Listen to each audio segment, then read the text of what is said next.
Merry Christmas, everybody. Video here for you today. This is the retro no-cap recap of The Curse of Oak Island, Season 7, Episode 21, called A Leaf of Faith. Originally aired April 14th, 2020. If you missed any of my recaps of previous and future episodes, there's a link to my Oak Island playlist in the upper right. Let's get into it. Previously, on the Curse of Oak Island, people have been looking for an incredible treasure for 229 years. At the beginning of this episode, they show something I don't recall seeing before, the filling in of a borehole they are done with. This would be 8A, so named because it's very close to H8. That resulted in some wood, bits of leather, and an iron needle-like object that blacksmith Carmen Legg said would have been used as a booby trap. Once they have decided to end digging, they have to fill the hole in so that the money pit area remains stable. In the war room, Rick, Marty, and members of the team meet with geophysicist Jeremy Church of Eagle, Canada, who earlier this year did seismic testing on the eastern portion of the island. These areas are the ones that have been scanned over the previous 2 years, providing 8,000 data points. This is the money pit area, showing multiple anomalies that Jeremy says are likely searcher shafts and tunnels. Among them, though, is a teardrop-shaped anomaly at a depth of 160 feet, shown on the left and zoomed in on the right. The dimensions are 13 by 13 feet, which matches the reported dimensions of the original money pit shaft. The number 13 is also very important to the Knights Templar and Freemasons. Surveyor Steve Guptill has added it to his map and reveals that the H8 caisson was actually sunk on one side of it 2 years prior.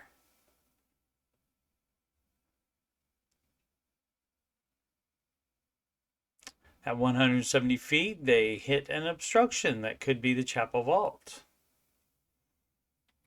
The team believes that when they attempted to drill further, instead of going through the obstruction, the caisson pushed it off to the side into a void or chamber. They will drop a caisson in the center of the teardrop anomaly.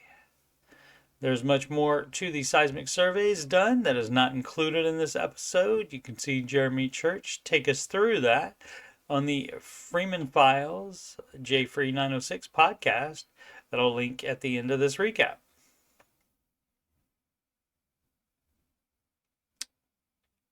As Rock Equipment positions the platform and oscillator at the teardrop spot, Rick and members of the team meet a botanist to take a look at a curious find near the eye of the swamp.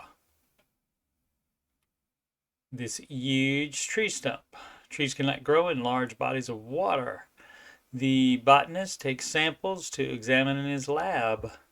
He thinks they are cork oaks, and the interesting thing about that is that they grow only in Portugal. Portugal has been linked to Oak Island several times previously, including a Portuguese Knights Templar sect called the Knights of Christ. The fact that the Portuguese sailors and pirates were known to be in Nova Scotia, and the building style of the paved road there matching one also found in the swamp. Relatedly, the island used to have these so-called canopy oaks that eventually died off and are no longer on the island. Some theorists say that they were planted by the original depositors to mark the island. Rick Restall and Lee Lamb returned to the island. They are the children of Robert Restall, who moved his family to the island in the 1960s to search for the treasure. Rick is on the far right of this picture of the Restall family. Lee was already married at the time and did not join in the treasure hunt.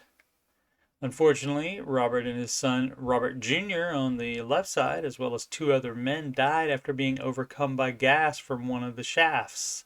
Rick and Lee previously visited the island to give the team access to maps and other documentation created by Robert and Robert Jr.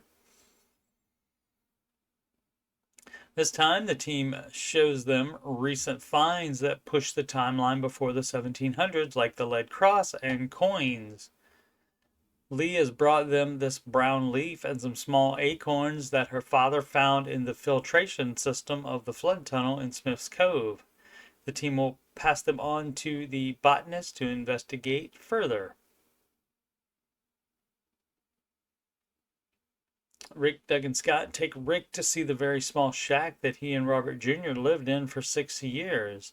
Fred Nolan moved it to his property at some point.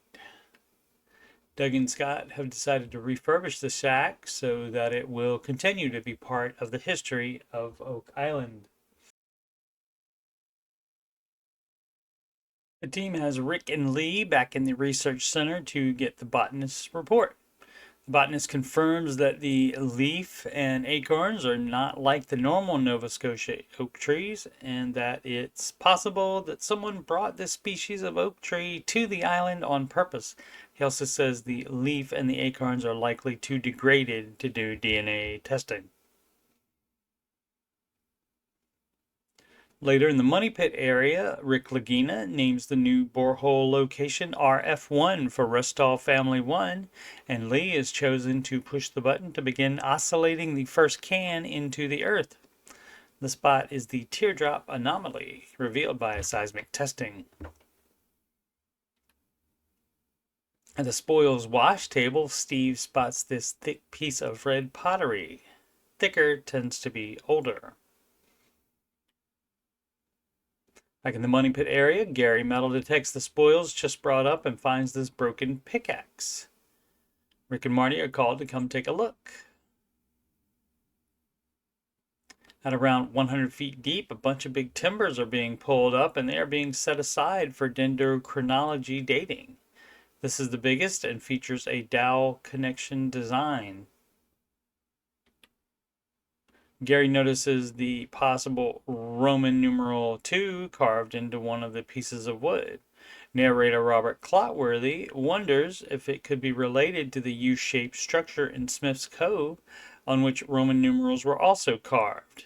That wood revealed a 1769 build date, 26 years before the discovery of the Money Pit. I'll be continuing retro no-cap recaps of seasons 7 and 8 while also recapping the new season 12 episodes late Tuesday nights as they air. All other episodes are in my Oak Island playlist already. There are no new Oak Island shows on New Year's Eve 2024.